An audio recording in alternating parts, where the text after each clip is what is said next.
Assalamualaikum warahmatullahi wabarakatuh. Welcome to my channel, Avraham Miriano, Learning is Fun. Baiklah, pada hari ini kita akan membahas materi biokimia, yaitu tentang materi karbohidrat. Sebagaimana kita ketahui, karbohidrat adalah konstituen utama kebanyakan tumbuhan yang berkisar antara 60-90% dari berat kering.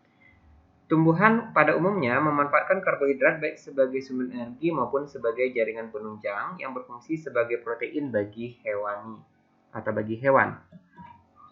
Nah, di sini karbohidrat merupakan suatu biomolekul yang paling banyak ditemukan di alam yang terbentuk dari proses fotosintesis. Nah, fungsi karbohidrat kalau kita lihat, yang pertama dari segi monomer karbohidrat yaitu glukosa merupakan salah satu bahan bakar biologi bagi sel mamalia. Nah, dia merupakan sebagai sumber energi di sini. Kemudian dalam bentuk glikogen merupakan derivat dari karbohidrat yang berfungsi sebagai cadangan makanan yang disimpan di sel hati mamalia. Kemudian beberapa derivat karbohidrat menjadi bagian dari makromolekul lainnya seperti ribosa, glikoprotein, dan lain-lainnya. Nama karbohidrat ini berasal dari kenyataan bahwa jika karbohidrat ditambahkan asam sulfat pekat, maka akan dihasilkan arang. Dalam hal ini, asam sulfat pekat berfungsi menarik molekul air dari molekul karbohidrat, sehingga tertinggal arang hitam atau karbon.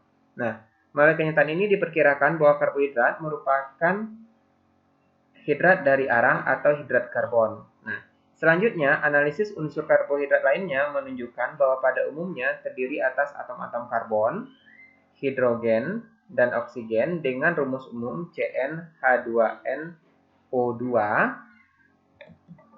ya, atau bisa juga dengan rumus CnH2OM. Kalau kita berbicara tentang karbohidrat, maka ada beberapa penyakit yang berhubungan dengan karbohidrat. Itu yang sering kita dengar sehari-hari, itu ada penyakit diabetes mellitus, galaktosemia, penyakit penyimpangan glikogen, intoleransi laktosa atau tidak cocok dengan laktosa atau yang lain sebagainya. Oke, sekarang kita lanjut ya tentang kerangka dasar dari karbohidrat. Nah, sebagaimana dikatakan tadi bahwa karbohidrat itu tersusun atas atom-atom karbon, hidrogen, dan oksigen. Nah, dengan rumus umum CnH2OM. Nah, kerangka dasarnya ada dua macam. Yang pertama ada yang mengandung gugus aldehid dan ada yang mengandung gugus keton. Nah, yang mengandung gugus aldehid itu dinamakan dengan aldosa, yang ini. Kemudian yang mengandung gugus keton dinamakan dengan ketosa. Ya, ini ada beberapa contoh struktur dasar dari karbohidrat. Ya, itu yang ada. Yang pertama ada D-glukosa, kemudian ada D-fruktosa. Ya, D-glukosa itu merupakan salah satu aldoheksosa. Kemudian D-fruktosa merupakan salah satu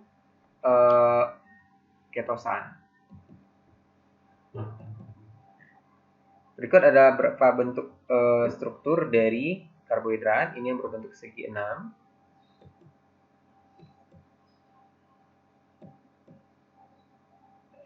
Sekarang kita lihat klasifikasi dari karbohidrat. Karbohidrat dapat kita klasifikasikan menjadi pertama monosakarida. Monosakarida adalah karbohidrat yang tidak dapat dihidrolisis menjadi bentuk yang lebih sederhana. Nah, monosakarida atau gula sederhana terdiri atas satu unit polihidroksialdehid atau polihidroksiaseton. Nah, monosakarida yang paling banyak dijumpai di alam adalah D-glukosa, yaitu monosakarida dengan 6 atom karbon. Jumlah atom karbon dalam monosakarida bervariasi dari 3 hingga 9, namun yang paling banyak dijumpai adalah yang mengandung 6 atom C. Contohnya di sini ada glukosa, galaktosa, dan fruktosa. Selanjutnya ada disakarida. Disakarida itu merupakan gabungan dari dua monosakarida. Jadi apabila dia dihidrolisis, maka akan menghasilkan dua molekul monosakarida yang sama atau berbeda. Kebanyakan karbohidrat yang terdapat di alam itu tersusun dari banyak satuan monosakarida. Nah, di sini disakarida pada umumnya mempunyai rumus umum C12H22O11 yang jika dihidrolisis akan menghasilkan dua molekul monosakarida. Nah, tiga jenis monosakarida yang paling penting di sini ya adalah maltosa, sukrosa, dan laktosa. Nah, berdasarkan hasil eksperimen, jika disakarida digabungkan menjadi disakarida, maka dapat dibuat menjadi dua golongan. Yang pertama ada golongan yang dapat mereduksi larutan Fehling yang disebut dengan gula pereduksi, dan yang kedua adalah golongan yang tidak dapat mereduksi larutan Fehling yang disebut dengan gula non pereduksi. Selanjutnya ada polisakarida. Polisakarida menghasilkan lebih dari 10 molekul monosakarida jika dihidrolisis. Nah, di sini ada pati, dekstrin, dan lain-lain. Sekarang mari kita lihat satu persatu. Itu monosakarida. Ya, ini struktur dasar dari monosakarida. Ada yang terdiri dari 3 atom karbon, 4 atom karbon, 5 atom karbon, dan 6 atom karbon.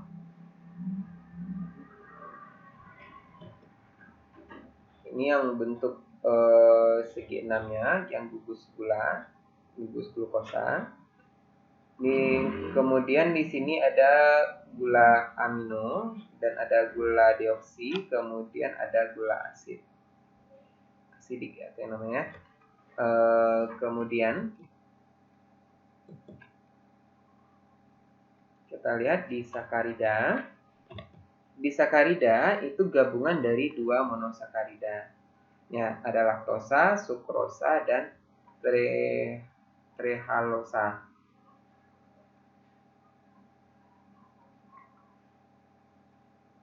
Jadi ada maltosa, sukrosa, laktosa. Nah, trehalosa ini adalah jenis dari maltosa. Ya, monosakarida digabungkan oleh ikatan glikosidik. Nah, ini ikatan glikosidiknya.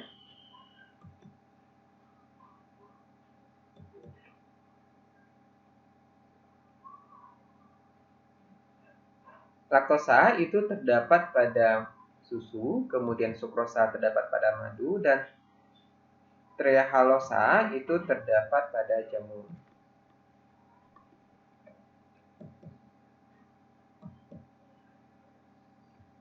Polisakarida, ya, yang kita lihat di sini adalah selulosa.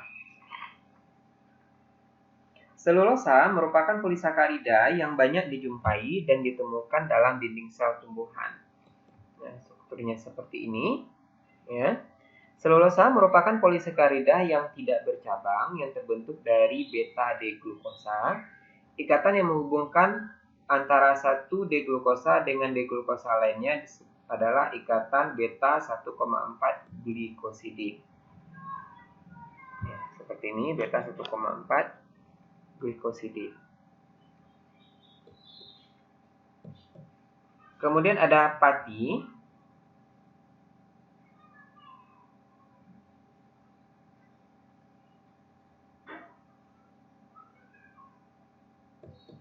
Ini ada beberapa bentuk pati.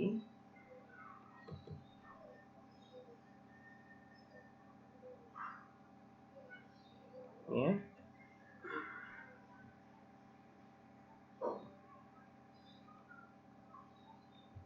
Kemudian yang berikutnya ada glikogen.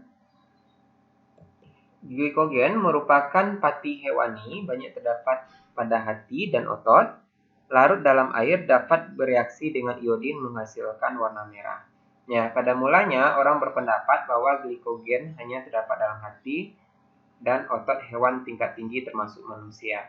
Akan tetapi akhir-akhir ini telah dilaporkan bahwa glikogen telah berhasil diisolasi dari benih jagung dan kapang dan bakteri. Nah, glikogen merupakan satu polimer yang molekulnya hampir sama dengan struktur molekul amilopektin. Glikogen di sini mempunyai banyak cabang, itu sekitar 20-30 cabang yang pendek-pendek dan rapat. Sebaliknya, amilopektin cabangnya agak renggang, kira-kira 6 cabang. Glikogen ini jika dihidrolisis akan menghasilkan glukosa. Hidrolisis dapat menggunakan asam ataupun fosforilase. Nah, fungsinya di sini adalah untuk memecah ikatan beta 1,4 glukosidiknya.